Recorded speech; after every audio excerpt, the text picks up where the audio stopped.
Welcome to The Explainer. So today, we're going to dive into two of India's most ancient philosophies. And we're doing it to tackle a question that honestly has been bugging humanity for, well, forever. All right, let's just jump right in. Why do we suffer? I mean, this isn't just some casual philosophical question.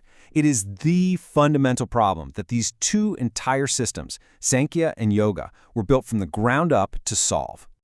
So, the way these ancient thinkers looked at suffering, it was almost like a science. This wasn't about some vague, general feeling of pain. No, they came up with a full-on universal diagnosis. They actually broke down every single possible kind of suffering into three very specific categories. They call them the three miseries. First, you've got the internal stuff, pain from your own body, your own mind, like getting sick or feeling anxious. Then there's the external pain, the stuff that comes from other beings, people, animals, you name it. And finally, there's what they called cosmic suffering, which is pain from forces completely out of your hands. Think natural disasters, extreme heat or cold, that kind of thing. They basically said these three things are the bars of the cage we're all trapped in. So, how do we get out? Well, the first step, and this is really interesting, isn't to do something, it's to understand something. You got to get the lay of the land before you can navigate it, right? And that's exactly what Sankhya does. It gives us the map of reality. And this map starts by splitting everything, and I mean everything, into just two basic principles. Okay, so this is the core of the whole thing, the great duality. On one side, you've got Purusha. Think of this as pure consciousness. It's the part of you that's just watching. It's inactive, it never changes, it's eternal, it's the witness. Then on the other side, you have Prakriti. This is, well, everything else. It's the material world, active, always changing, totally dynamic. It's your body, your thoughts, the chair you're sitting on. Now, here's the kicker, the very heart of the diagnosis. We suffer because we get these two mixed up. We think we are Prakriti. We identify with the changing, temporary stuff, when our true self is actually the silent, unchanging witness, Purusha. So, you might be wondering, what keeps this material world, this Prakriti, constantly churning? Well, Sankhya says it's all driven by three fundamental forces, or gunas. You can think of them as being in this constant cosmic dance.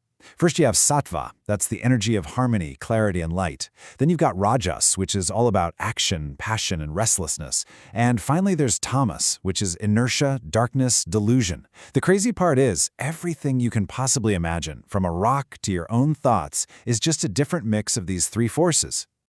And this quote, man, it just nails the whole problem perfectly. Imagine nature. Prakriti is a dancer. She's putting on this incredible performance. And the audience? That's you. That's Purusha, the consciousness. Now, the suffering starts the second the audience forgets they're just watching the show and decides to jump up on stage. That's us. We, the witness, get so pulled into the performance that we completely forget we're just in the audience. We leap into the drama and start thinking it's all real and that it's all happening to us. Okay, that brings up a pretty big question, right? Where does this whole show, the entire universe, even come from? And what's wild is that Sankhya had a take on this that sounds surprisingly modern. They totally rejected the idea that something could be created from nothing. Their theory for this is called Satkaryavada, and the idea is pretty simple, actually. It says that the effect already exists inside its cause. It's just latent, unmanifest. So what that really means is that nothing new is ever created. The universe didn't just pop into existence one day. Nope, it just unfolded. It evolved from a potential that was already there from the very beginning. Here's a great way to think about it. A seed. The entire tree, the trunk, all the branches, every single leaf, it's all already packed away inside that tiny little seed. The tree doesn't come from thin air. It just evolves from its potential state into a real, manifest tree. Well, Sankhya says that exact same principle applies to the whole cosmos. The entire universe just unfolds from its one primal cause, Prakriti. All right, so Sankhya has given us the map. We understand the terrain, we see the problem, but now what? How do we actually use this knowledge? This is where we get practical. If Sankhya is the diagnosis, then yoga. Yoga is the prescription. And it's so important to get this. These are not two separate, competing philosophies. Not at all. Think of them as two sides of the same coin. Sankhya is the theory, the why. It gives you the map. Yoga is the practice, the how. It's the actual path you walk. The Bhagavad Gita even says that only fools think Sankhya and Yoga are different. They're two parts of one single, complete system. And the entire goal of that practice, the whole point of yoga, can be summed up in this one super powerful line from Patanjali's Yoga Sutras. Yogas chitta vritti nirodha. So what on earth does that mean? Simple. Yoga is the stilling of the fluctuations of the mind. The whole goal is to quiet down that nonstop mental chatter, the endless stream of thoughts, memories, and emotions that are basically the show put on by Prakriti. And why would you want to do that? So that the witness, the real you, Purusha, can finally see itself clearly, separate from the whole chaotic performance. Okay, but let's be real. What does this liberated state actually feel like? I mean, being a pure witness can sound pretty abstract, right? Well, there's an old story from the Ashtavakra Gita that paints a really vivid and very human picture of it.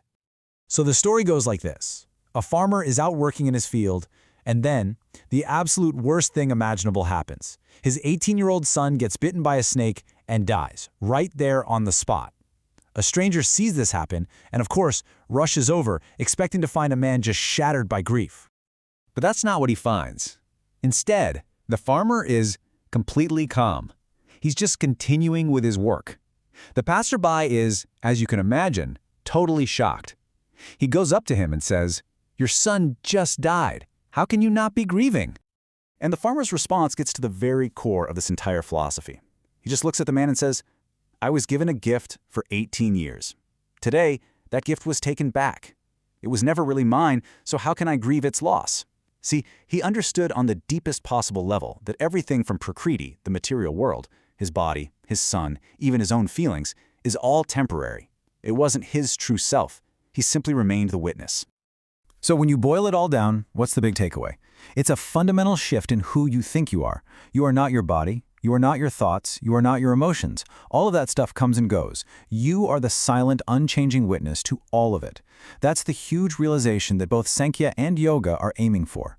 Real freedom comes from understanding that you're the one watching the movie, you're not the movie itself. You are the seer, not the scenery.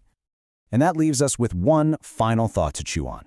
If you really are the eternal, unchanging witness, then who is it exactly that you are watching right now? This has been The Explainer.